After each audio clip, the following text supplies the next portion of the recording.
नमस्कार दोस्तों, कैसे हैं आप लोग। उम्मीद करते हैं कि बढ़िया होंगे। इतने सारे शिष्य खड़े लेकिन किसी शिष्य के लिए कोई गुरु आके नहीं खड़ा हुआ है। वो सिर्फ रील्स बनाने और ये फिर तमाम इंटरव्यू अच्छी अच्छी जगह जाके देने तक ही सीमित रह गया। एडमिशन लेते वक्त हम लोग को ओरिएंटेशन सेशन में कहा गया था this is your second family. अभी आपने मैसेज देख लिया, आपको और मुद्दा आज हमारा फिर से वही है। सबसे बड़ी बात यह है कि हमने 3 होनहार छात्र जो आईएएस की तैयारी कर रहे थे दिल्ली में, उनको खो दिया। जो देश के भविष्य थे, कभी समाज इन पर गर्व करता, पूरा देश गर्व करता, वो इस दुनिया में नहीं है। सबसे पहले उनको भावपूर्ण श्रद्धांजलि। लेकिन मुद्दा, सबसे बड़ी बात इसकी है कि हमारे देश की मीडिया का काम किस तरह का है, ये समझिए। रहने वाले खान सर की कोचिंग पर ताला लग गया है। बीते दिन एसडीएम उनकी कोचिंग पर पहुंचे थे। जिस शिक्षक को आप मानते रहते हैं कि भाई ये हमारे गुरु हैं, सब कुछ है हमारे, इनकी एक एक बात को आप सुनते हैं और एक बार में खेल पलट जाता है और उसको समझने लगते हैं कि तो देश का सबसे बड़ा खतरनाक व्यक्ति यही है। दिव्य कीर्ति सर के बारे में या खान सर के बारे में, ओझा सर के बारे में अक्सर बच्चे इनको अपने दिल में बसाते हैं। लेकिन जिस तरह की स्टेटमेंट अभी हो रही थी, और खासकर ये बेवजह मीडिया करवाती है, बच्चे निश्चित तौर पर हतोत्साहित थे, क्रोधित भी थे और ये जायज भी था। दिल्ली के राजेंद्र नगर में यूपीएससी के लगभग सारे कोचिंग उधर ही हैं और मुखर्जी नगर में एसएससी रेलवे इनकी तैयारी कराने वाले लगभग कोचिंग सब उधर है। पूरे देश के कोचिंग संचालक या कोचिंग जो संचालित होता है, जो मापदंड होना चाहिए वो पूरे देश में नहीं है। सरकार सबसे बड़ी असफल है इस जगह। मैं तो कहता हूं कि कोचिंग वैसे जगह होना ही नहीं चाहिए जहां भीड़ भाड़ वाला इलाका है। कोचिंग का जो मापदंड होना चाहिए वो कोचिंग का एक मंडी ही अलग होना चाहिए, जो कि ना तो आज पटना में है, ना दिल्ली में है, ना और शहर में है। खासकर ऐसे जगहों पर कोचिंग जहां पर सबसे ज्यादा रेंट महंगे हैं और विद्यार्थी के रहने की सबसे बड़ी वहां पर जो मुश्किलें आती है, एक छोटा कमरा 5-5 हजार के किराए में। ये सारी बातें आप खूब सुने होंगे। मीडिया दिखा रही है कि भाई यहां रहने के रास्ते नहीं है, इतने क्राउड हैं, इतने लोग ऐसे जा रहे हैं और सब में इन कोचिंग वालों को जिम्मेदार ठहराया जा रहा है। तो सबसे पहले उस मुद्दा पर जाइए जहां शुरू हुआ था। मैंने पिछली वीडियो में जिक्र कर भी दिया था कि रोड पर पानी भरा हुआ। 2 दिन पहले सुखाड़ था और 2 दिन में इतना रोड पर पानी जमा कि बेसमेंट में इतनी पानी भर गई और पानी भर जाने के वजह से मान लीजिए कि 8 फीट 6 फीट भी पानी भर गया होगा, 7 फीट पानी भर गया होगा या 9 फीट पानी भर गया होगा। उसमें डूबने से बच्चों की मौत हुई। फिंगरप्रिंट सिस्टम वाला वो दरवाजा था, शॉर्ट सर्किट हुआ, दरवाजा खुला नहीं, बच्चे डूब के मर गए। तो आज सबसे बड़ी बात यह है कि क्या, एक तो पहला बात कि बेसमेंट में कोचिंग चल रहा था, कोचिंग का यह तरीका बिल्कुल गलत था। कोचिंग संचालक जिम्मेदार है वहां पर। दूसरा, क्या एमसीडी विभाग, दिल्ली सरकार जो ये नाला की रख रखाव और सड़क की रख रखाव करती है, देख रेख करती है, इसके पानी का निकासी दिल्ली में अगर नहीं हो रहा है तो बाकी जगहों का क्या स्थिति होगा। कितनी पानी थी, थोड़ी बहुत पानी तो नहीं रही होगी कि तुरंत बेसमेंट भर जाए और लोग डूब के मर जाए। तो ऐसी स्थिति में मैंने पिछली वीडियो में इन सारी चीजों का जिक्र कर दिया था। अभी मैं कौन कितना गलत है ये आपको पता होगा। जब जून माह होता है, जुलाई जून से पहले अप्रैल मई जून में चुनाव होता है, गर्मी के टाइम में चुनाव होता है, नाला बनाने का बजट अभी जुलाई और अगस्त में आता है। अभी आप देखेंगे शहर में जहीं तहीं खुदाई हो रहा है, जब बारिश हो रहा है तो नाला की खुदाई हो रहा है। ऐसे सिस्टम चलते, ऐसे स्कीम चलती है। अब मीडिया को क्या चाहिए? मीडिया को चाहिए टीआरपी, मीडिया को चाहिए व्यूज, ज्यादा से ज्यादा लोग देखे। तो वैसे लोगों को टारगेट करेगी मीडिया कि जिसके नाम पर लोग हमें देखेंगे। स्टूडेंट क्या है, स्टूडेंट का बेचारे को उतना अगर समझ आ जाता तो एक दिन में किसी को भगवान बना लेता और एक दिन में किसी को राक्षस बना लेता। यह नहीं होता।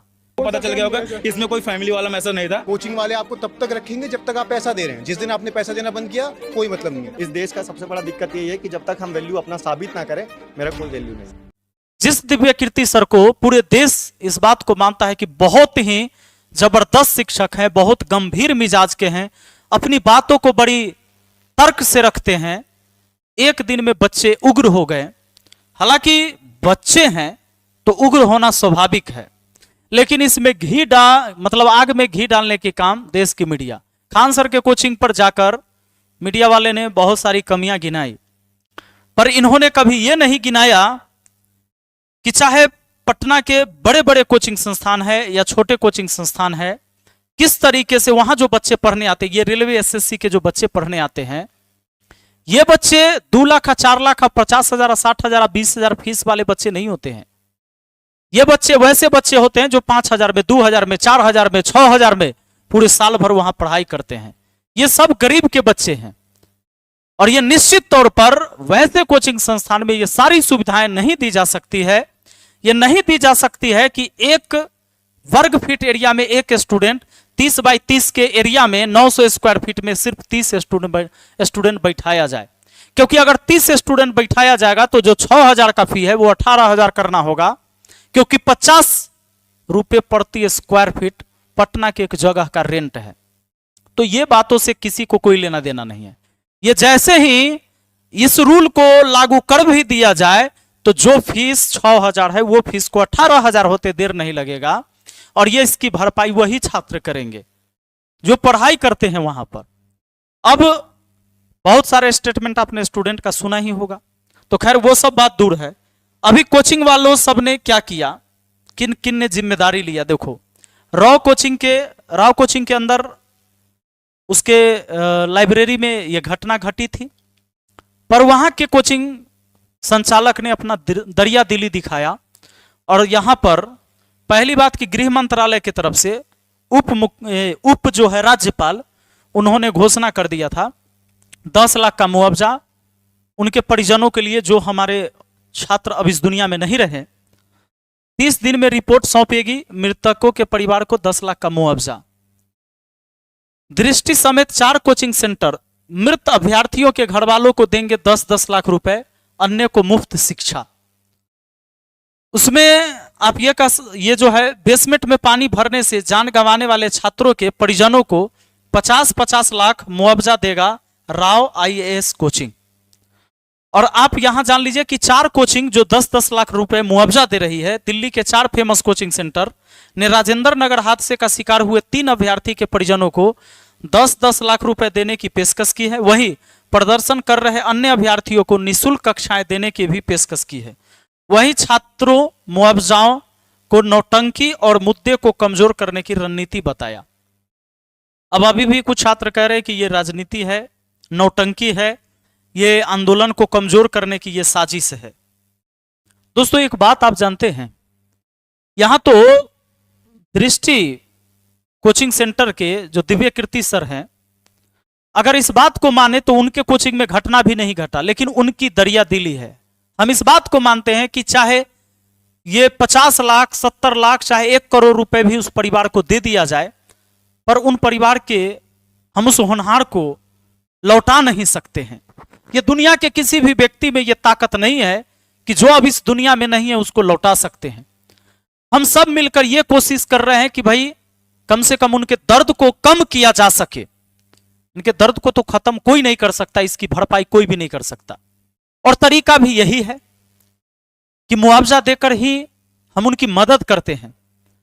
लेकिन सबसे बड़ी बात यह है कि वैसे शिक्षक के ऊपर भी आरोप लगाने लगते हैं जिनको लोग भगवान मानते रहते हैं कि आज नहीं बोल रहा है। देखो कई बार यह होता है कि जो बड़े शिक्षक हैं, अच्छे शिक्षक हैं, किसी भी मुद्दा पर तुरंत अगर अपनी प्रतिक्रिया दे देते हैं तो बहुत सारे बच्चे ही नाराज हो जाएंगे कि ई कोचिंग वाला से ई कोचिंग वाला जलता है, इसलिए इसे कर। अब यह घटना मान लो राव कोचिंग सेंटर के अंदर हुआ, अब दिव्य कीर्ति सर तुरंत उतर जाते रोड पर, तो बाकी कोचिंग संस्थान वाला क्या सोचता कि ये जो है अपना गेम खेल रहा है।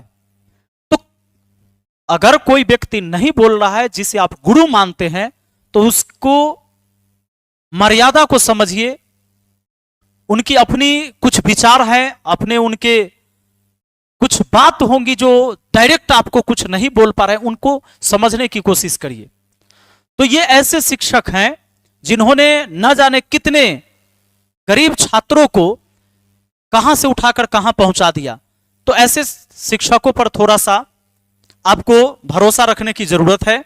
और दूसरी बात कि जो कह रहे हैं कि कोचिंग में, खान सर के कोचिंग को सील कर दिया गया, ये वो लंद फंद, बहुत सारा लोग बात कर रहे हैं, ये मीडिया में सब टीआरपी के लिए, पता नहीं कौन सा नशा करके लोग आता है। कुछ नहीं हुआ है, बैठक जो हुआ है उसमें देख लीजिए, डीएम एसपी साहब के साथ सबकी बैठक हुई, कोचिंग संचालक सब भी थे। कोचिंग संचालकों को 1 माह में कमियां दूर करनी होगी, ऐसा नहीं किया तो लगेगा ताला। तो सारी कमियां जो है उनको दूर करने के लिए बताया गया है, गाइडलाइन बताई गई है कुछ, और उसको फुलफिल करना है। बेसमेंट में कोचिंग चलाना बिल्कुल अनलीगल है, बिल्कुल गलत है, नहीं होना चाहिए, क्योंकि बेसमेंट कोचिंग चलाने के लिए नहीं है और लाइब्रेरी चलाने के लिए। और बहुत सारे अभी भी ऐसी बिल्डिंग है जिनके पास 2 रास्ते नहीं है, फायर सेफ्टी नहीं है, बहुत सारी चीजें हैं। तो उनको सुधार करने की सबको जरूरत है, ताकि कोई आगे कोई ऐसी घटना न घटे। बच्चों ने आंदोलन किया, इसका भी अच्छा प्रभाव पड़ा, मैं इस बात को गलत नहीं कहता हूं, क्योंकि अगर ये आंदोलन नहीं करते तो हो सकता है कि जो कोचिंग सेंटर 50 लाख रुपए मुआवजा देने की घोषणा किया, जहां घटनाएं घटी, हो सकता है नहीं भी देते।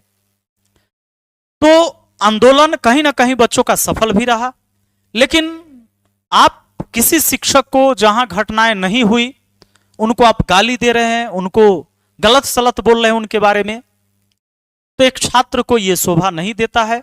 और अगर आप तैयारी कर रहे हैं आईएएस की, तो आपके पास समझ भी उस लेवल की होनी चाहिए। अब चलिए एक बात देखते हैं कि मान लो ये कोचिंग वाली बातें थी, हमने 3 होनहार छात्र गवा दिए, उनको लौटा नहीं सकते, लेकिन उनके परिजनों को थोड़ी सी तकलीफ में राहत देने के लिए सब लोग, सरकारें भी 10 लाख रुपए की मुआवजा दी, रॉ कोचिंग वाले ने 50 लाख, बाकी 4 और कोचिंग है जो 10-10 लाख रुपए मुआवजा दे रहे हैं। लेकिन उनका क्या, जो रेलवे के अंदर एक इसी जुलाई भर में कई सारी घटनाएं घटी, यह देश का मीडिया एक बार भी दिखाया कि सरकार ने कितनी घोषणा की और किस परिवार को मिला और नहीं मिला। मैं आपको बता देता हूं, सिर्फ जुलाई की घटना ये देख लीजिए। रेल मंत्री अश्विनी वैष्णव की जुलाई माह की उपलब्धि जो थी, कौन कौन सी, कुछ लोग को इस बात से बुरा लगेगा, लेकिन मेरे दोस्त, इसमें भी किसी न किसी का बेटा, किसी न किसी की मां, किसी का बाप, किसी ने किसी अपने परिवार को खोया है।